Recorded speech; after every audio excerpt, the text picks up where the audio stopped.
I love you.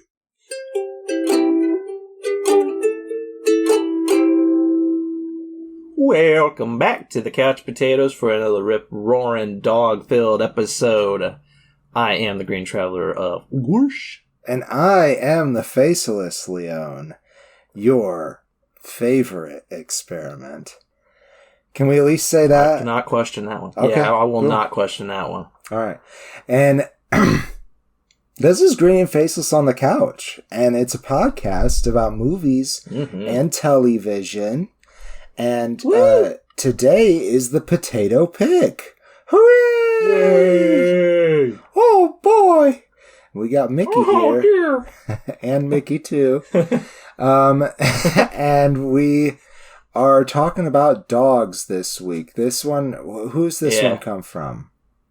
This one came from Don and Mike. Thank you, Don and Mike. Thank you, Don and Mike. And if this is your first time listening to the potato pick, this is our Patreon patron inspired episode. At a certain level, you get to. It's a very low level. If you want to buy us a coffee a month, just one, not even for both of us, just one a month. No, you can. You don't have to tell us which one. Suggest. No, you don't have to. It'll probably be me. Yeah, that's fair. And you get to say, hey, I want you to watch this, and then the public votes on all of those suggestions, and that's how we get the potato pick. And it comes from you, the Couch there may Potatoes. still be time. I'm honestly not sure when this will come out, but if it does come out before the... Yeah, if it comes out before the 11th, there's just a little bit of time left to, subscribe to our Patreon and be able to submit your own choices for the next potato pick. That's right. But if by the time that you listen to this, it is after the 11th of September of 2023, not to date this episode, but I did. You can still be involved in the Patreon just by voting. So, and that you don't even have to be a patron. You can anybody can vote. We've left it to the public to decide. So if you're listening to this and you enjoy it and you want to have some semblance of control over what we listen to in October, you have that chance. You do. And we would love to hear from you in general. Yes. And that is patreon.com/greenandfaceless. Oh, or facebook.com/whatever it is. Just search Green and Faceless and you'll find us. Yeah. YouTube too. Or comments. It's on Fiction Works 19. Apple shit, wherever that's at. Apple shit? Apple shit, like Apple Podcasts, Apple TV, wherever we're at. We're not on Apple TV, but No, we're not. Okay, so we're talking about dogs, and it's gonna be an episode. So are you a dog person, Blake? I'm 100%, 120,000% a dog person. That's right. Do that math. I used to be a dog person. And then I got a dog. I still love her. Do not at all believe. Don't call PETA. Don't call Animal Protection Services. I love my animal. I will love her forever. Zelda's a special But yeah, she has turned me away. I do not imagine I will ever get another dog. I will probably get cats from now on. You know what? It might have been the first dog that you got puppy. And just you, puppy. And that's a lot of work. Oh, yeah. I was a puppy myself when we got my first puppy. Way back in the day. Yes. Oh, I see. That puppy lived all the way through college, so I've only ever had 2 dogs in my life. And one of them was an outside dog that ran around. We fed it, we gave it water, but for the most part, it lived its own fucking life. We lived out in the country, and she just ran everywhere. We loved her so much. We'd run outside, we'd yell Blackie. 30 minutes later, she'd show up. Wherever the fuck she was at, she was like, oh, they called me. And they would just come running home. Nice. She's beautiful. Zelda, on the other hand, she's inside all the time. She's anxious. She's attached to me like nothing else in the world. Like glue almost.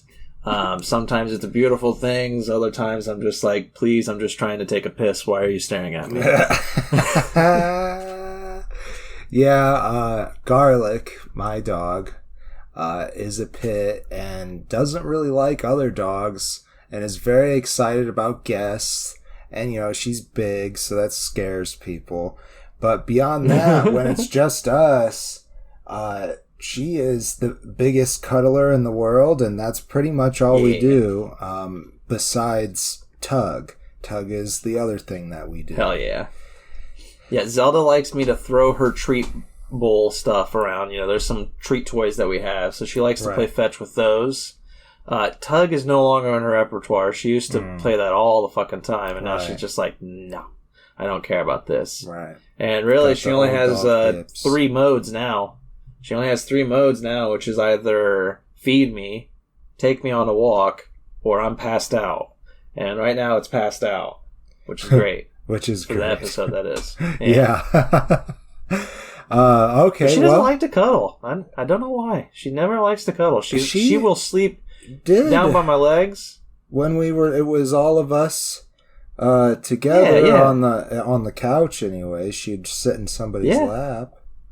Oh yeah, she used to love doing that, and then now in her older years, she is like, get the fuck away from me. Like, she'll be on the couch, and I'll cuddle up next to her and start watching TV, and she'll be okay with it. And then after about 10 to 15 minutes, she'll like wake up and she'll look at me and be like, why the fuck are you right next to me? Like, and then she'll move to the other end of the couch.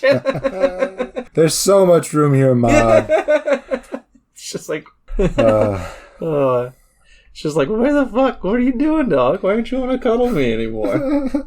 She's old. That's all it really is. That is it. He probably doesn't. They're, the touches that they used to like, maybe they don't feel as good so much anymore.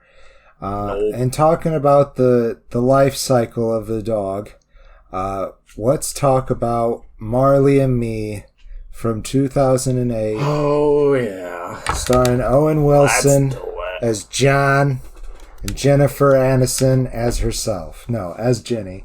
As Ginny. They are both reporters, and they just have gotten married, and Owen suspects, thanks to Eric Dane, who plays Sebastian, who was on Grey's Anatomy, if I'm not mistaken. I think that's what he's really, really famous for. Yeah, probably. Dr. Sloan. I never watched it. Anyways. I need to watch it, but I've never watched it. I do think you would like it. Charmed. Well, at least the first couple seasons. A certain person leaves at a certain point, and then I'm like, I don't know. So I dropped off. George Clooney? George Clooney's not in that one. Oh, I'm thinking ER. You're thinking ER.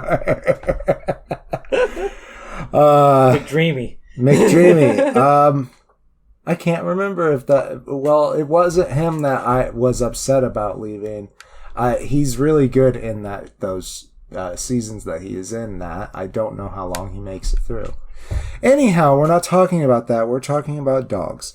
And dogs! Ginny... John decides to surprise Ginny with a golden Labrador because Sebastian gets in his head that she's ready for kids. And he's not quite so ready for kids. He's still trying to get his work started. So that dog becomes named Marley because they were listening to Bob Marley, I guess. And he seemed to like it. And then... I'm trying to think. Yeah, they get him, and he's a discount puppy because he's, I guess, the runt, or she knew that he was just a mal-behaved dog. I don't know. Yeah. I would assume that one. I would assume that she figured anybody who would get it would know within a few minutes that this dog is chaos incarnate. So they bring him home, and he just immediately, like, he's ripping the food bag and getting all the food and just shenanigans, taking giant poops in the middle of the living room. And then meanwhile, Arnie Klein, played by Alan Arkin, hilariously. Yay! May he rest in peace. Yeah, he has hired John to be a reporter, which is what he wants to do, but a column opens up, and he tells him to start writing a column.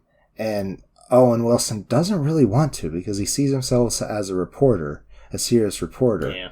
And Arnie is like, dude, I'm giving you an opportunity here. What is wrong with you?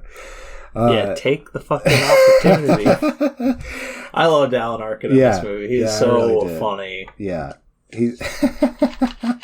But like, he never laughs. He never laughs at other people's jokes, but he makes very dry jokes, and it's just the best. It is so good. It is A+ Alan Arkin, and that's for sure. But John starts writing this column, and eventually it becomes about the misadventures with this dog. Eventually, Jenny does get pregnant. They decide they want kids, and they eventually have 3 boys and move across the country. Yeah, two boys and a girl. Two boys and a girl. You're right. My apologies. Connor Patrick and Colleen. Excuse me. With hundreds of kids playing all of them. Right. Just as he's getting like to the peak of this column, though, like he is literally known as the comedic voice of South Florida. Yeah. Arnie and Jenny recognize that he's not really feeling it anymore. So he gets a job as a reporter in, it's not Pittsburgh, right? But it's somewhere in Pennsylvania. Boca Raton, the Philadelphia Inquirer. Okay, Philadelphia. So they moved to Philadelphia. It turns out that he's no good at being a reporter because he's a good columnist. But I thought that was really funny when I first watched the show, and still do. But it's really about his relationship with this dog, because the dog is so much of a havoc bringer. Jenny wants to get rid of him several different times, and he'll take him to places like Sebastian's house, and I'm like, Sebastian doesn't know anything about taking care of a dog. How is this gonna go? And Sebastian's like this playboy character too, and eventually they lose touch, and it's an interesting like look at how life changes as you grow up. Like the things that seem important become less important, and that kind of thing. And yeah, do you got anything else that you want to say about Marley and Me? I think plot-wise, I kind of covered it. No, I got a lot, because it really bothers me. Like, these kind of films always piss me off, because for the first 2 acts, it's fine. It's an enjoyable little comedy, and it's about the relationship between John Grogan, played by Owen Wilson, and this beautiful dog, played by like 50 fucking dogs. Which is another thing I'll complain about later. But, which, I mean, it's not a complaint. They had to do what they had to do. Yeah. Dogs age, and some dogs can't do tricks other dogs can that you need them to do on camera. I get it. I'm not going to complain about it. Mm-hmm. However, there are like 4 or 5 dogs that just do not look like the fucking dog at all that they're trying to be. And it's so fucking weird. It's like, why'd you choose this dog? It's clearly not Marley. Like, I don't know what you're doing here. Anyways. The problem comes in the 3rd act, when it becomes like real life, my goodness, sad things happen, and it's clearly just trying to work the emotions. It hasn't been building to be an emotional story whatsoever. It hasn't been laying the groundwork for tragedy or anything. But then it gets to the end, it's just like, aren't you sad now? Aren't you crying? Wasn't that a good movie? It's like, no, fuck you. Like, I had a good time for for an hour and a half, and then you just fucking shot me in both kneecaps. I don't understand why you did this. Like, it makes no sense. If they had been building towards it, I would understand. I would be all on board. I would love these kind of films if it had been building towards the fact that it's a tragedy. I mean, it's not really a tragedy, but like, you know what I mean? It's very sad at the end. I don't have quite that harsh of an interpretation, because, I mean, for one, this is based off of this guy's like actual column, I think. Right. A book that he John Grogan. that he comprised his column into, rather. And, so, I mean, the dog died. I mean, No, I know and that. that's sad. I understand that completely. And it is sad. That's totally sad. What you do is you tack that on as an epilogue. You don't need to show much of it. You end on a happy note. And then in text, you say something along the lines of like, when Marley died, the family buried him and like everybody remembered him. You don't have to show it. That's what I'm saying. Like the reason to make it a tragedy at the very end is literally just to make you cry and to hope to get some more awards from the film season. As a tragedy. I don't. I'm using that term wrong. I'm meaning that it becomes sad. It makes no sense. Like there's no reason to become sad at all. It's a comedy. This movie is supposed to be a comedy. That's what I'm saying. Is like that's my problem with it. Is it switches genre at the last like 30 minutes, last 20 minutes really, just to make you cry and think it's a good movie. That's how I feel about it. Like it doesn't feel like it was ever building towards a sad ending. It really doesn't. Like, there's never a single moment until those last 15 minutes when it's like, don't you remember how life sucks? Like, and then, like, Alan Arkin leaves his life, Sebastian leaves his life. Like, everybody leaves his fucking life at the end except for his family. And it's just like, okay, we're here to escape life. We're here to enjoy this fun, like, silly romp between a man and his dog. That's what it's been for an hour and a half, and we're lost in the silly antics of this dog. We're having a good time, and it's like, remember, life fucking sucks, and you're gonna cry. And it's like, I didn't need that. I didn't need that at all. Like, I hate films that like they make you cry for no reason. I don't quite agree with you that it wasn't built. That's totally fair. Because at the very least, at the beginning, he talks in this prologue about how this is about the life of the dog. Right. So, you know, I expect saying, like, the ending to come around. Right. And that's what I'm saying. Just put the ending as a little tiny placard. Blam. Nobody's crying. You all walk out having a good time. You're like, haha, that was a fun family film. But I think Instead, that just totally, I don't know, like ignores people's need for that sometimes. Like if they need that, they can go to a sad film. Like, there's movies about life and death that are great. I'm just saying, like, I had never seen this movie before. I don't watch these kinds of films because they always do this. They always are about making you sad at the very end. And an award season comes around and they get nominated for some awards. It's called Oscar bait. It's very fun. It's silly. It's like, it is a good movie. Until the last 20 minutes for me. And then I feel like it's just pandering. And I'm just like, I didn't need this. This is the first time I'd watched this. I was having a damn good time. I was laughing and enjoying it and really enjoying it. And then the last 15 minutes, I'm sobbing on the couch and my fucking dog doesn't want to cuddle me. And I'm depressed and sad now. Sorry, that was an amazing callback.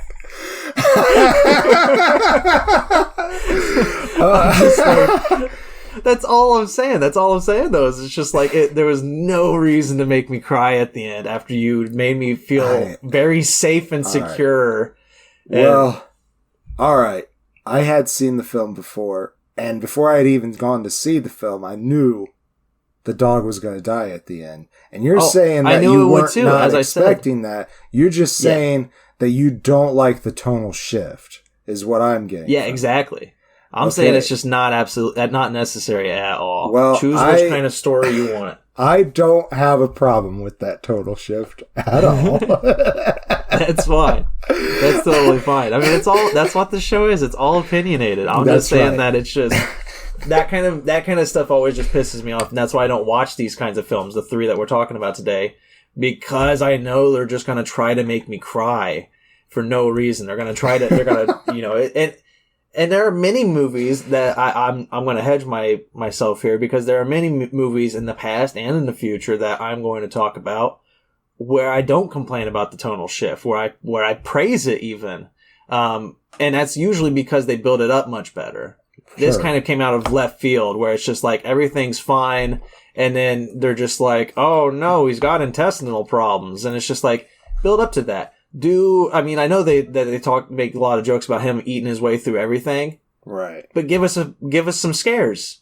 have him rush to the hospital when he's eating something and be like, the vet being like, now you gotta be careful. This dog is gonna be doing this a lot. You need to wean him off of eating random shit. None of that. It's all fun and games. Everybody's laughing and happy. And then all of a sudden, just smack. Well, dog's got intestinal issues. He's fucking dying. Well, with bloat, man. I mean, with bloat, it just kind of comes out of nowhere sometimes. Like, but you do exactly what you've had with my dog. My dog has had so many intestinal issues. You show her getting giardia. You show her getting, all these different intestinal issues throughout her life. You sprinkle in these sad moments through the comedy so that when you get to the very sad ending, you're ready for it.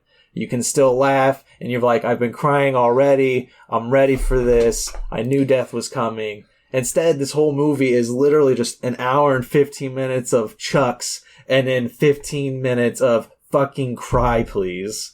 And it's just, I can't stand that kind of shift. Well, there is the section of the story where Jenny has postpartum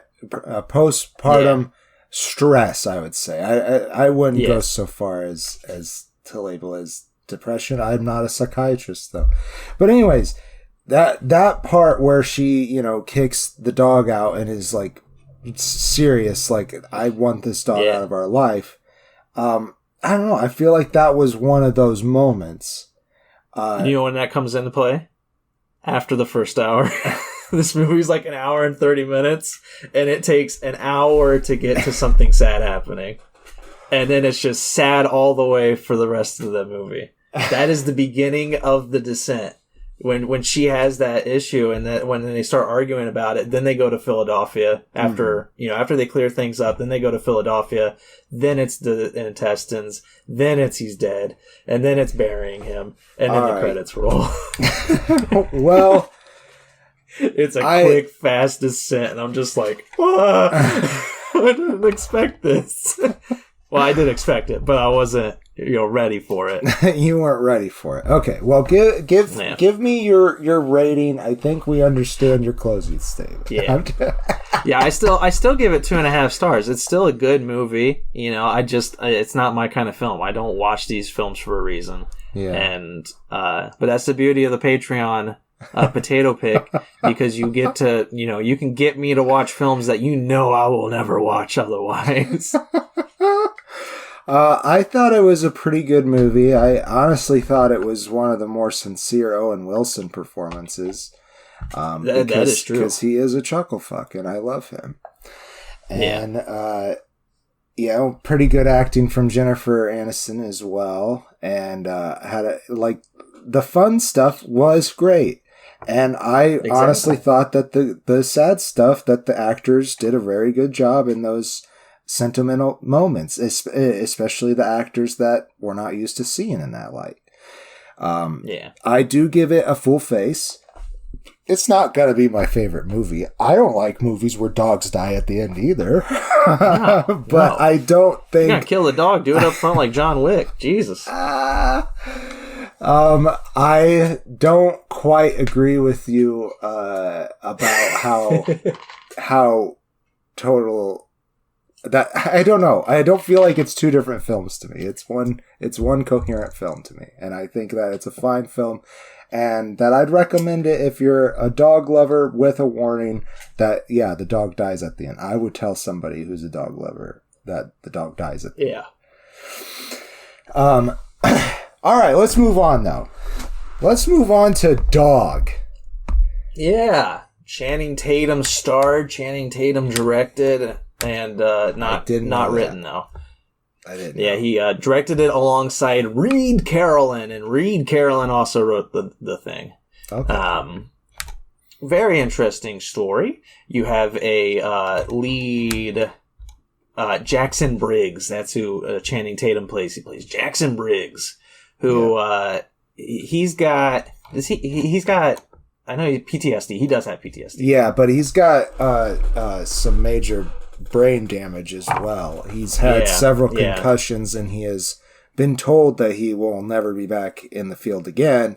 But he has got. That's all he knows. Yeah, he's he's also gotten somebody to fake documents for him to get in. Because it's really all he knows. It's his life is being in the army, and that's all he wants to do. He's a ranger. You know, to his mindset, he's a ranger. That's right.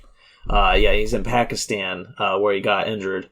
And you know his commander, who I do not remember. Let's see if I can find it here. Captain Jones, played by Luke Forbes.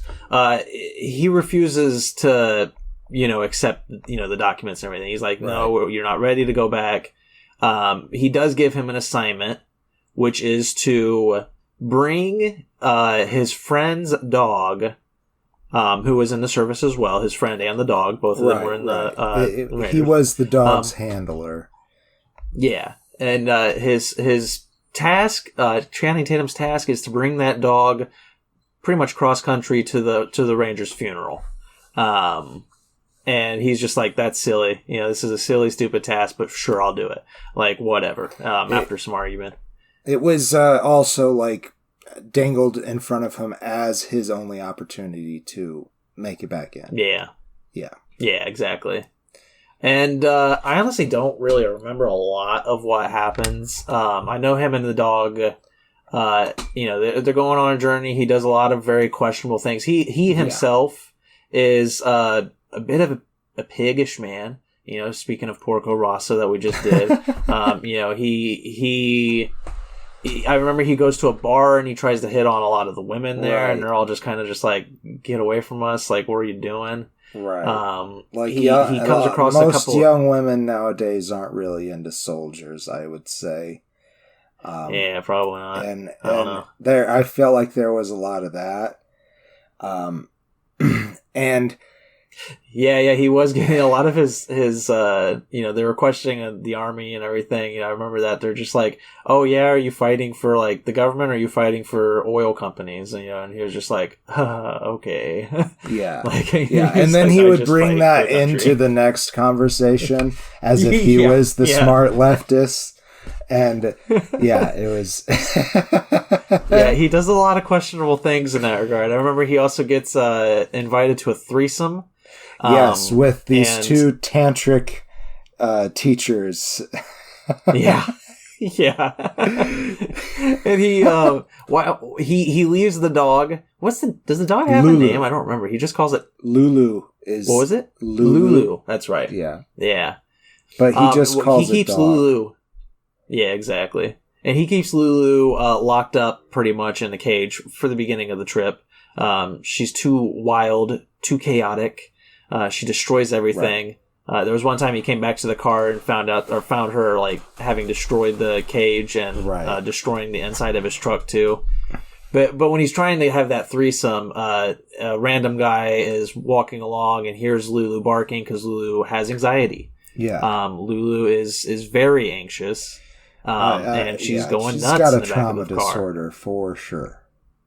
Yeah, definitely. And because she was made to do a lot of horrible things in the service. That was, you know, she was trained to be an attack dog. Yeah, basically. Yeah. And also lots of explosions around her all the time. Yeah, gunfire, everything. Yeah. And it's when that guy walks by, the random pedestrian, he thinks this poor dog is being abused. He sees a dog locked up in a cage in the back of a truck at night. You know, it's like he thinks he's being a hero by releasing it. And that's what he does. He breaks Channing Tatum's vehicle's window and releases the dog as Channing Tatum is running outside in his underwear yelling, "Don't do that." And Lulu attacks the guy. Yep. Because that's what she was trained to do, to attack whoever approached the perimeter. Yep. Yeah. And so he has to sleep in his truck. You know, that's kind of his journey is constantly just struggling with this. He calls Lulu a bitch. And that's when the two tantric teachers are like, oh God. And then they ran away. They lock him out. Yeah. And he's like, can I at least have my clothes? I'm pretty sure he says that. Yeah, another very questionable thing he does is he impersonates being blind to get a free room. Oh my god, yeah. This is Jackson Briggs is not a good guy. No, he is not, and he's using Lulu as like a seeing eye dog while in this to get into this hotel, and he is saying that because there was he came across a psychic, a seer or whatever you want to call them, who gave them a psychic reading and said Lulu wanted a mattress. Right. Okay. Let me explain what happens there because that was probably one of the better bits. I thought that Lulu, I can't remember it that well, who follows strong smells, found a pot farm, and that's right. Yeah, and Channing Tatum is like, "Hey, we gotta get out of here. People aren't gonna want us to be up in their pot farm." And then the guy who ends up fast forwarding spoilers, unfortunately, he just ended up being high and paranoid as fuck. And knocked out Channing Tatum and the dog too, I think. And he definitely tranquilized Channing. I think he shot. I thought he shot the dog with the tranq dart too, maybe, but maybe not. He might have. I don't remember. I remember Channing getting shot and being like, "What the fuck?" Yes, yeah. Did you just tranq me? I think that he says that. Yeah.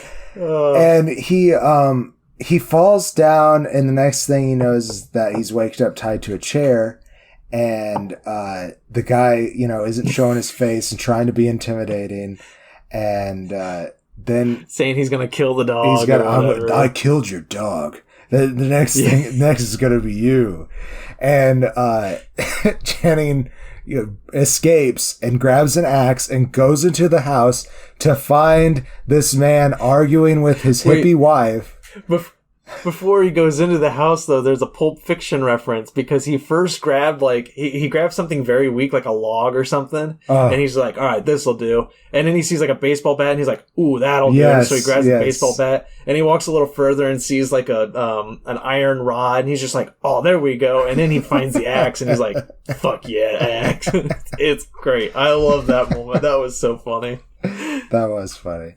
But he goes in with the axe and catches this guy arguing with his hippie wife, and she's like, "You high motherfucker, what are you doing?"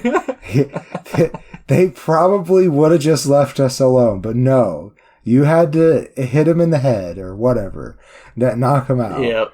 And then he decides not to attack them, and she is good with Lulu, and Lulu hasn't responded to anything that Channing Tatum has done, or anybody really. Yeah. And so he gives her some time with the dog and goes out and gets really high off of edibles with this guy and starts teaching him some stuff about the army. And I don't know, I thought that was like the better part of the movie. But it was a good redeeming moment for Jackson Briggs, Channing Tatum's character, because it's just like he starts to show interest in Lulu. He starts to be like, "Can you teach me how to befriend this dog?" Really? Yeah. I can't remember. Is she the one that tells him that Lulu has anxiety, or is that it? Might have been a vet. It was next because after the pot farm is when he goes to the hotel. Right. He impersonates that because Tamara, who's the psychic, Tamara is played by Jane Addams. The hippie pot farmer was Gus, played by Kevin Nash.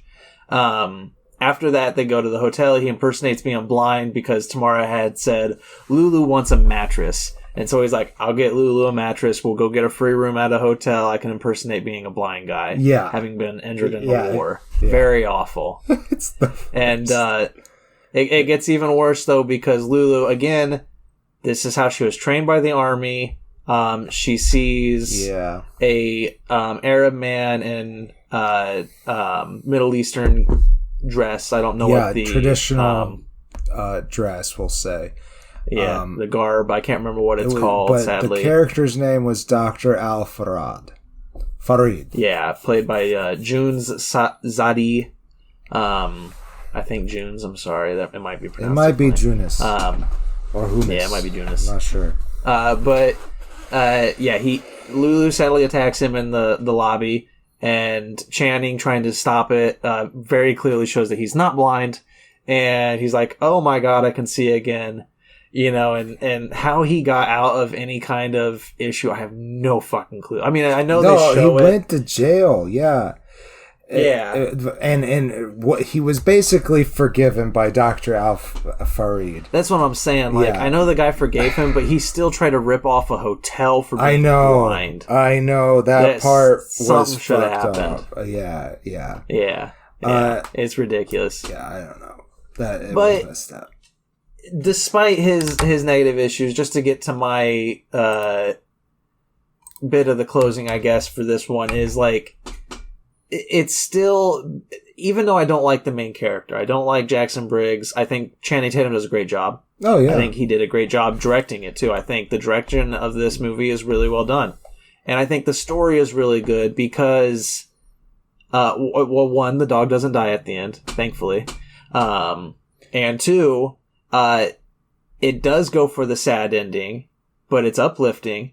Right. And it sprinkles in so much anxiety and PTSD throughout with the comedy that when you get to the sad ending, when you get to the end, you're rooting for the sad ending to not happen. You're rooting for what you're expecting to not be the case at all. And thankfully, they don't go that route. They go with the unexpected, a good ending, mildly unexpected. Yeah. And that's the thing, is like, I enjoyed the story more of this one. I enjoyed the anxiety and PTSD meshing because, him and this dog are not getting along at all. But once he starts to understand that she has the same issues as him, and that she is literally just him but in dog form, basically, there's such good message there, and he does start to slowly become a slightly better person. He still makes some awful, horrendous decisions, right. But there's hope for him at the end. Yeah, based on what happened throughout.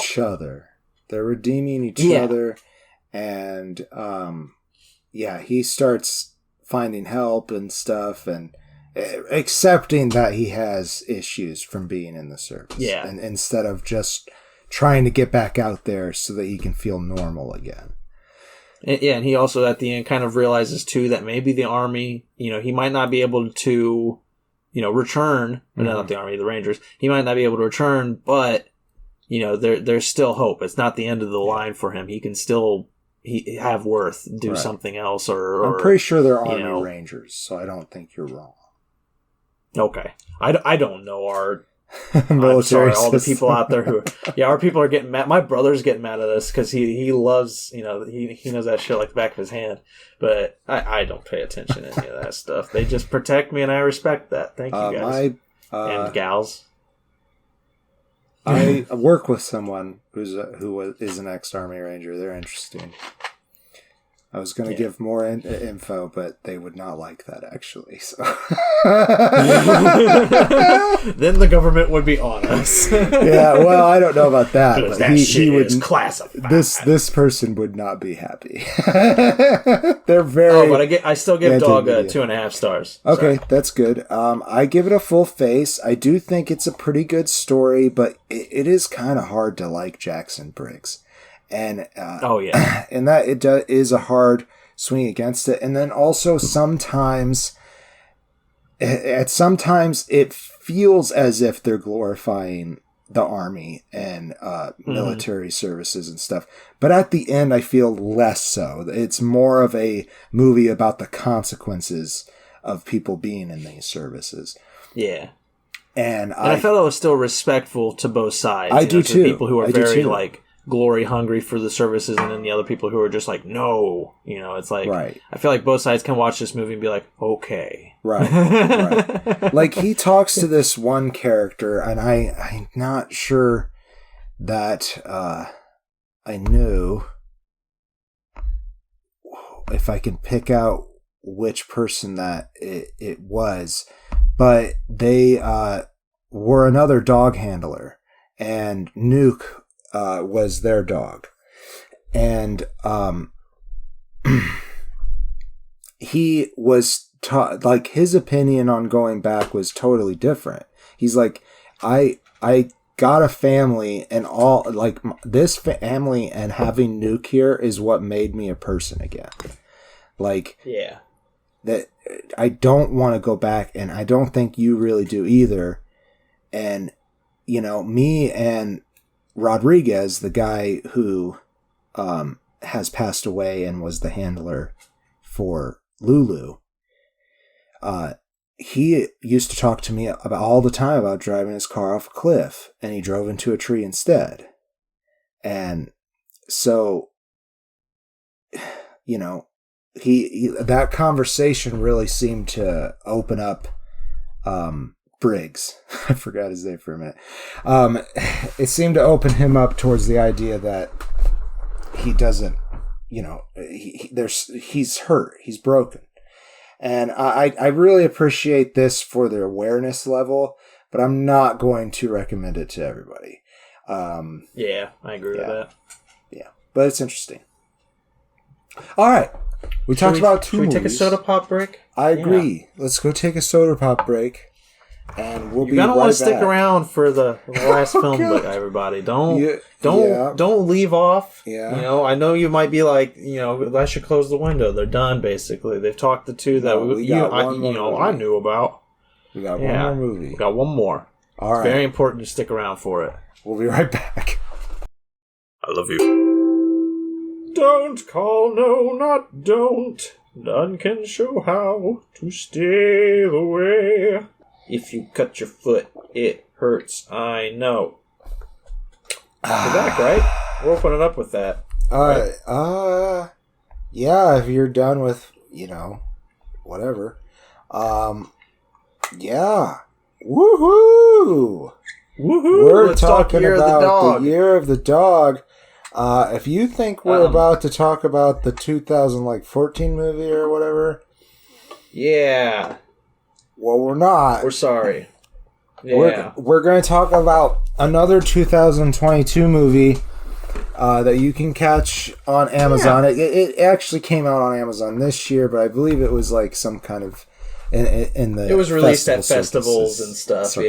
Yeah. Circuits. But I will say, before we begin, that, Don, Mike, if this was not the version of the Year of the Dog you wanted us to cover, we're very sorry. Let us know. We'll cover the appropriate one some other time. Yeah, we'll make it up. But yeah, we researched Year of the Dog, and we saw that there was 2 movies of that title, and one of them was free to watch. So we went with that one, and boy, were we not disappointed. Okay, I did think like it sounded interesting, and it sounded actually more in line with what the other 2 movies are, like their story arcs. Agreed wholeheartedly. Because it is a male protagonist with a dog that makes their life different or better. And the other movie is about an animal rights activist. So I didn't think that was the right one, but we could be wrong. That Don and Mike might be more familiar with this other movie. Something tells me we were wrong. As we were watching this one, I was like, I think we were wrong. I don't want to put too much like stank or shame on the film because it is an independent project, and I do think there's some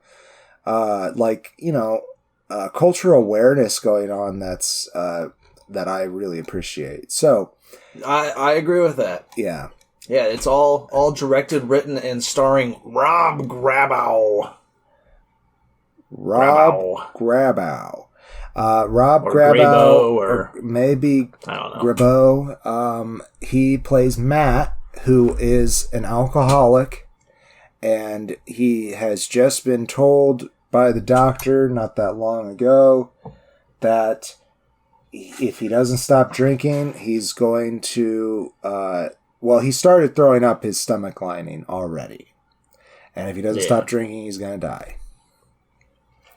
And also, he's been informed that his mom doesn't have much long to live either. Yes, his mom is dying, who he has a strained relationship with, because the source of his trauma is when his dad died in a car accident, and his mother, being, also depressed, kind of shut off a little bit while he was growing up. Yeah.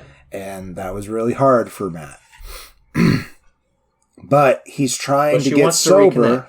Yeah, because her last wish in the last letter, not the last letter she wrote to him, but the most recent, that her last wish is to see him sober.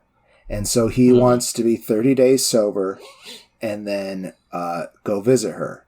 And he wants his sponsor, Fred, played by Michael Spears, he wants to help him through this, like a sponsor does, and offers a cabin that's on his property.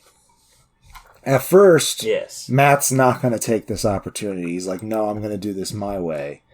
And but there's still alcohol at his place because he just got out of rehab. He does end up moving into this cabin with Michael Spears.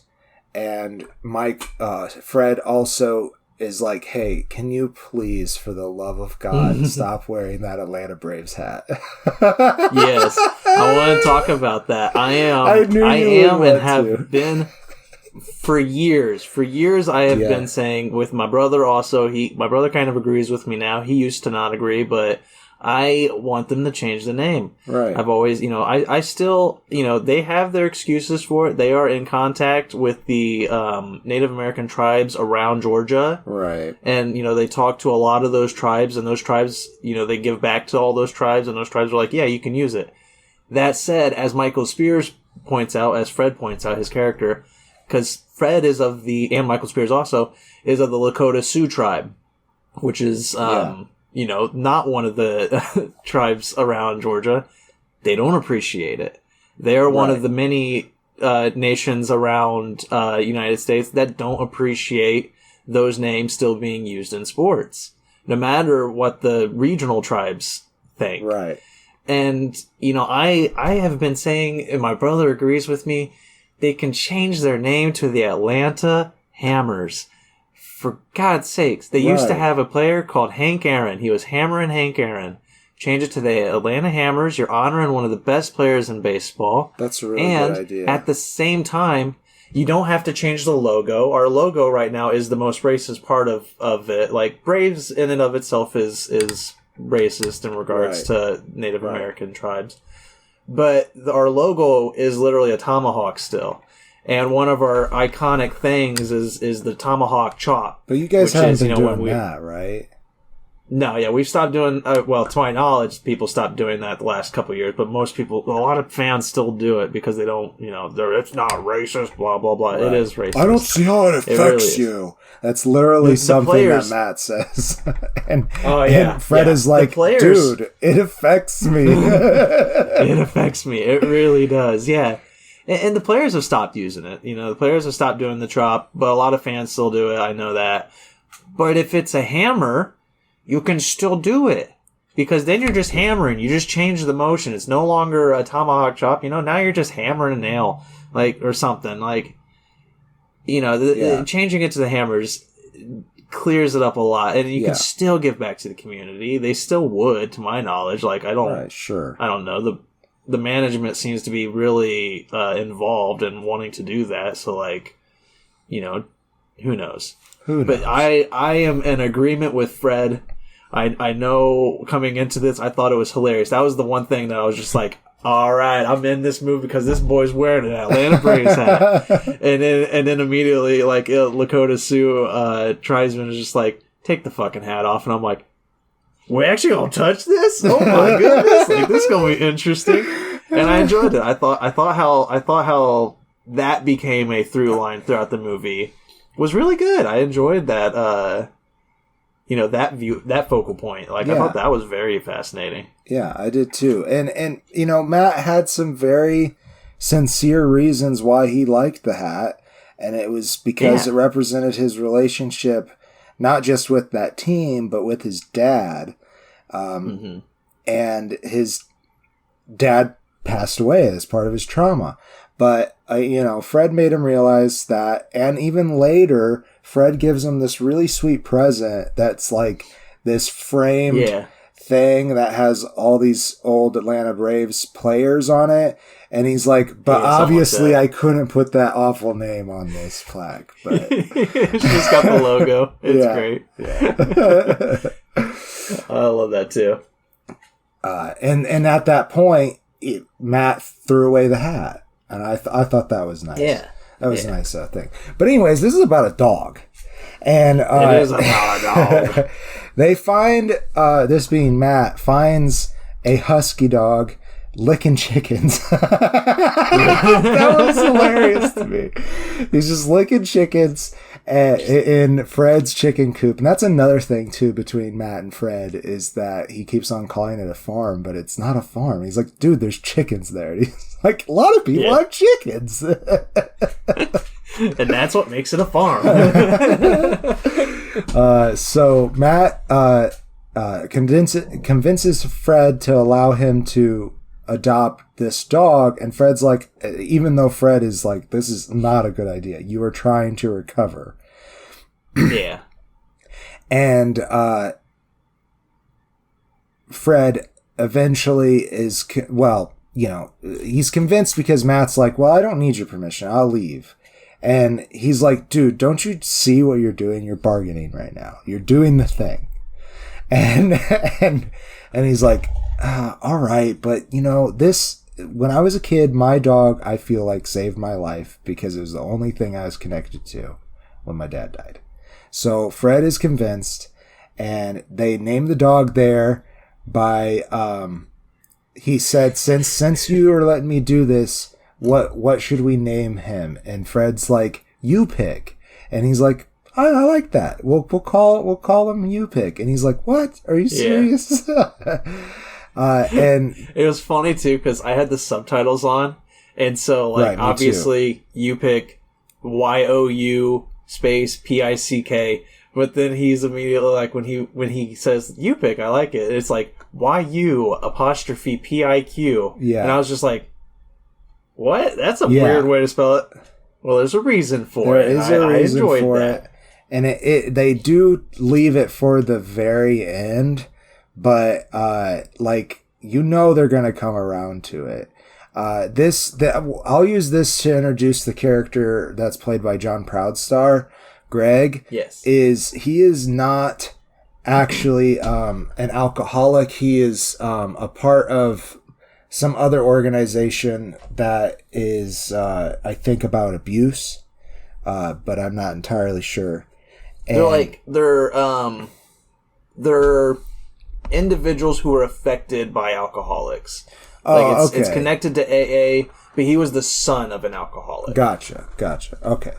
And Greg starts helping Matt out with different things. What was I going to say about him? You pick. He is the one much later in the film, so spoilers here, that tells Matt that you pick means real person, or an individual. So it's also a very sacred name to the Yupik people and to Native Americans in general. So he is basically like, you have to respect this dog, Matt. And it's really hard for Matt because he has forgotten how to be present in the moment. And that's another thing that John Proudstar works on with him. And I like that moment a lot. And meanwhile, the whole thing is about sled pulling. So these people put weight and make their dogs pull sleds with the weight on it. Yeah. And Alyssa Groening, played by Julie, is the one who actually tells Matt about it in detail because she used to be into it. And she is also an alcoholic, if I'm not mistaken. And I have no idea. Yeah, I couldn't remember. Maybe. I can't recall either. Oh, yes, I think so. Like, she thinks that he knows for some reason, so she brings it up. And then he's like, I am an alcoholic too, you know. And I do remember that scene now. And because Matt's really going through it, like he's just now getting sober, they have like falling outs in and out. But she is the love interest, which is another thing that you're really not supposed to do while you're trying to get recovered from alcohol, but or any substance really. Anyhow, also Jeff Medley is in it as Rick, and I thought it was Bob Odenkirk, but it's not. He's Greg's friend, and they both kind of run this dog pulling thing. So they get Matt into it because U-Pick has pulled a car that had its parking brake on. And they're like, well, you fucked up there because you set up your dog to fail, but that's okay. And Matt really has a hard time getting U-Pick to do the thing, but when he does finally do it, it's like the dog can pull a lot of weight. It's impressive. So that it's them so going crazy. to state or whatever is kind of the plot of the sports plot of this weird movie. Oh my god. So I want to skip ahead now to the point where Matt is like more in the acceptance mode. So he finds out that his mom died and that Fred knew about it and kept it from him. Which caused Fred to drink, actually. So it kind of was, it kind of hurt everybody. Yeah. Fred's wife and kids left because he drank. But anyhow, after the point that he's accepted that, he says, I don't think I need U-Pick to pull anymore. That's fine. But U-Pick also has bloat at some point in the movie. Yeah. And has a surgery and probably shouldn't be pulling anyways. And then all of a sudden, he's at the state competition doing the thing. Yes. And he just said that he wasn't going to do it. That was like my biggest fault with the movie because it seemed like that was a big growing moment for him. And maybe like there was this moment that we were supposed to pick up on where he thought, oh, U-Pick needs this. U-Pick needs this to grow. I have no idea. I don't know. But that's anyhow, this movie's biggest issue is it is so jumbled together. It is a little like bit. There are 3 or 4 different movies here that are all just kind of just like, all right, relationship with Julie moment goes here. Right. All right, we forgot to talk about sled pulling. Sled pulling's next. We'll do a sled pulling moment. What's next? Oh, Fred gets a backstory. We'll do Fred here. There's moments with Fred and Matt, so we'll make sure that this moment... We should probably go back to Julie. We'll do Julie here. Like it is so. I agree. Nothing meshes well. But you just made me worry about my screenplay a lot. Oh, I'm so sorry. I do think my screenplay, Rob Grabow. He wrote, directed, starred, and most likely did music. I have a theory.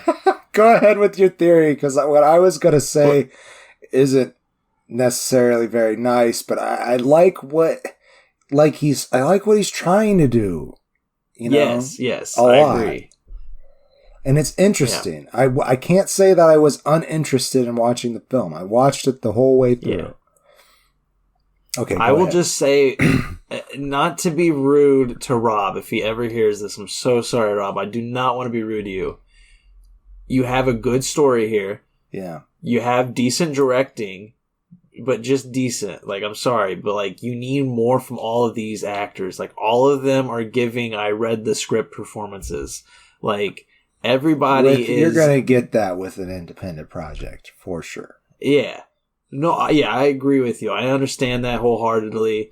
But yeah, it's just like, don't star in your own film if you're not, like, no offense again to Matt. There's so many moments, or to Rob, there's so many moments where I was just like, oh boy, if you were behind the camera for that moment, you would have been like, yeah, it's probably not a good performance, so we should take another take. And it's just like, that's the problem when it's you. When you're directing yourself, sometimes if you're not as much of a push hard, if you're not like pushing yourself to be a perfectionist, you're gonna let certain bad acting moments slide by. And so it's like, choose one of them. Choose writing, choose directing, choose acting. Don't do all three for the movie. I feel like it would have been much better if he had been like, I wrote this script. Will you direct it for me? You know, and helped him find cast or something. Yeah. Like, I think you can very well write movies and be casted in them. I don't think that's a problem. But it is hard to direct yourself as the lead character. And it that takes a certain talent to do it. Years of experience, I would say. Yeah. I know that I did that, but I also had you there to co-direct. Right. And yeah, that helped. That was necessary. Right. Yeah, exactly. And I'm sure, again, going back to what I was gonna say, because I just remembered I had almost talked about it, and then I'd skirted it with that slight attack on Rob Grabo. I'm so sorry. I do feel like he had that with Michael Spears. This is all coming from me. I have not done any research on this. Do not take my listeners, do not take my words for truth here. I am just assuming. I get this feeling. There is one montage moment where Matt is training the dog, where he's training U-Pick. And it's a funny, like, minute and a half montage with a song that is so bad it's good. Like, it's I was dying. I thought it was so fucking funny. It was so horribly paced. Like, it's got a ridiculous beat. Yeah. Well, I did. That's what we're going to open with from the break. That's what the chorus was. It's don't call, no, not don't. None can show how to stay the way. And then the lyrics right afterwards are something like, this is not the exact lyrics, but it's just like, if you cut your foot, it will hurt. No. Like, that's how he delivers the lyrics. It's just like, it's all these like tiny little staplets, like tiny couplets all paired together. It's so bad. I was dying, and I wanted to know what the song was so that I could listen to it. Because when I say it's so bad, it's one of those, it's so bad it's good. As I told the Faceless Leon before we started recording, it's like The Room. You know, it's like you watch The Room and you know it's a bad movie, but you fucking love it for some reason because it's so awful. That's how this song felt to me. That song was golden, and I was trying so hard to find it. I was searching Spotify, Pandora, YouTube, everything. I was Googling the lyrics to just find some website that had the lyrics on it by chance. Couldn't find it.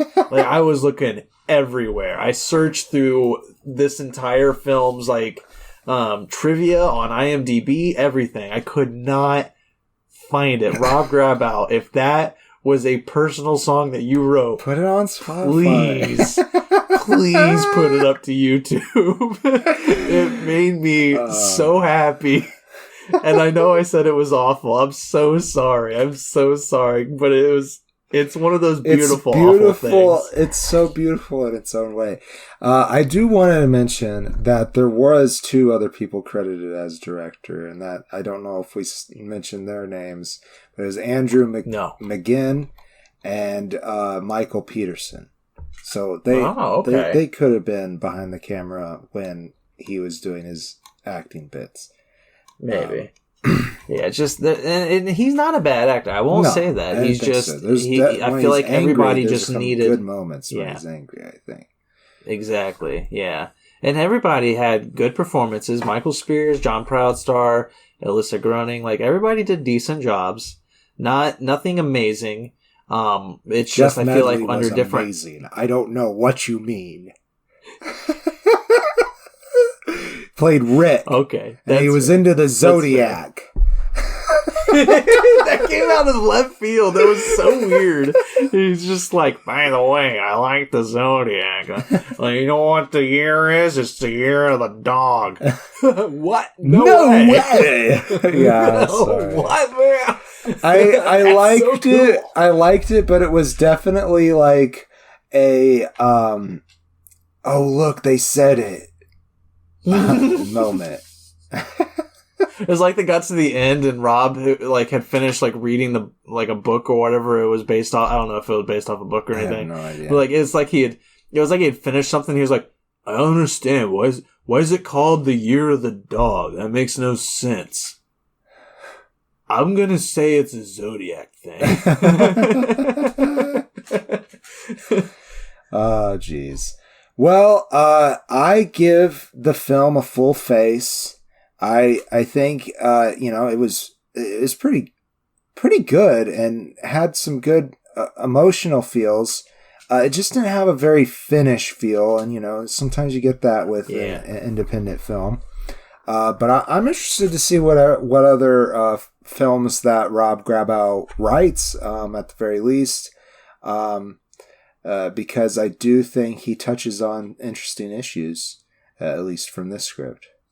So, yeah, I can agree with that. There was some interesting standpoints that I was, curious by, but it's not good. This movie is so jumbled. Like, I liked bits of it. There are things that I thought are good, but my explanation is that for the first 30 minutes or whatever, I'm like, this is fine. It's an independent project. I'm willing to look the other way on a lot of stuff. I don't know what the budget is, but it feels very small. Which, mad respect. I enjoy that kind of, independent, go-get-em energy to go out there and make a film like that. That's always great. And it's not awfully done. There's some good shit throughout.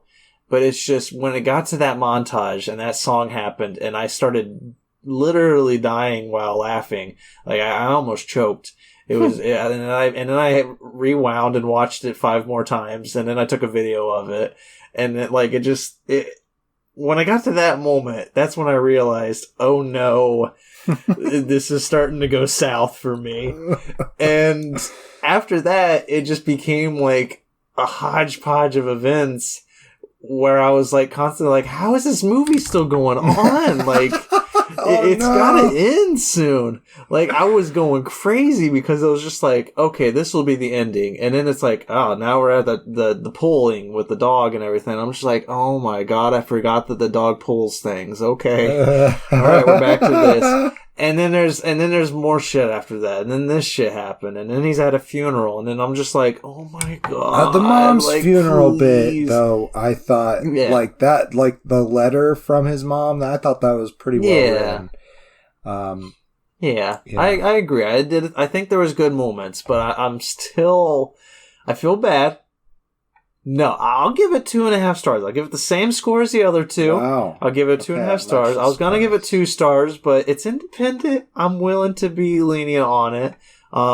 If I was in a different mood, I'd give it 2 stars because it's not that good. Well, then here's the real question for me, because I feel like your choice of who wins this, and if you're new to the show, we usually pick a winner.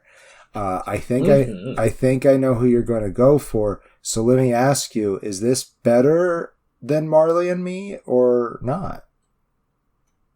Well, okay. So here's the thing. I'm honestly not sure which one I'm choosing. I'm thinking I'm going to choose Dog because I do like the story more. I think they did a better job at telling the story. The direction was, in my opinion, better. But I had more fun with Marley and Me. Sure. That's the thing, is I enjoy Marley and Me until the last hour, half hour, 15 minutes, the last half hour. That's when it just becomes fuck you. I don't like that you did this. It makes no sense that you did this to me. You did this to me. Yeah, I was just what in the fuck are you doing here? So no, this movie, Year of the Dog, is not better than either of the other two. Okay. Again, no offense, Rob Grabow. I'm so sorry. If you listen to this, I am very impressed. Mad respect. You did what I've always wanted to do, but I don't have the courage to go out and do, which is make my own movie. I've always wanted to, but the few times I've done so in college, I'm just this isn't what I'm built for. I'm not good at this. And that's totally fine. But mad respect, you did it. You made a movie. Did it. It's not bad. A feature by any movie. means, it's not bad. Yeah, exactly. And it has some interesting stuff, but it is not good. It needed more, I will say. So maybe with the big budget, maybe with stepping back from one of the 3 rules, just choosing 2. I can imagine you can do great work. That, I I'll keep an eye out for you. I'll see what happens. But I guess I am choosing dog to win. All right. I think... Even though I hated the character. Yeah, I didn't like the character. John Groban is definitely a better character. But I don't know. Like, I do like what they said, like, have to say about PTSD and stuff. I really... Give it to Marley and me. It deserves it. Okay, I'll give it to Marley and me, if only for Arnie Klein, Alan Arkin's character. He was one that, like, he passed away recently. Yeah. I think back in June. And I was just like, man, that was one. It didn't really hit me that hard like other celebrity deaths had, but it was still one of those, like, oh, man. Like, you know, we had just talked about him in another project. Yeah. I can't remember what movie it was that we had just talked about him in, but it's like, I think I texted you too after I saw that Alan Arkin had died and we had just talked about him. I'm like, are we cursed? Like, when we talk about people on this show, it happens. Like, that's the third or fourth one that's passed away not long after we talked about him. And you know, though, like, who did pass, and it did kind of hit me a little bit hard, and that's Jimmy Buffett. That one was sad. Yeah, because, like, he just loved life so much. Like, and the leader of Smash Mouth passed away too. I didn't know about that. That's also sad, but I don't know. I knew about Jimmy Buffett a little bit more. Yeah. I mean, sometimes you just gotta break out in a Smash Mouth song, you know? Yeah, I mean, we won't do so here because we don't want to get demonetized from an area we don't make money on, but still. All right, well, I think that's the show. A little bit of a sad note at the end, just like Marley and me. I'd say all three of these movies are worth watching. If Year of the Dog, if you're interested in independent films, I do think it's worth watching. There's some interesting things, and I'll keep my lips sealed on that one. And I don't think any of these movies are worth watching. I don't really like. You know what? I'm actually happy I gave it to Marley and me because I didn't really like Dog, because I don't know, like, his character. I don't like any of them. Yeah, his character just wasn't super cool until the end. Like, the movie has a lot of merit, and I'm glad I watched it, but I don't think I would have watched it on my own. That's for sure. And as we've already said, I would have given it to Marley and me, but it killed you. Ending. It's stupid. Killed you at the end. All right, that's the show. They didn't kill me, they killed the dog. I'm the Green Traveler from Gorsh. And I am the Faceless Leon. We hope you enjoyed it. Safe travels and good night. Green and Faceless on the Couch is a proud production of FictionWorks 19. Are you a fan of the show? Feel free to contact us at greenandfacelessfans@gmail.com or visit our Patreon page at patreon.com/greenandfaceless. Don't forget to comment, like, and subscribe, or rate us on Apple Podcasts. Thank you so much for listening.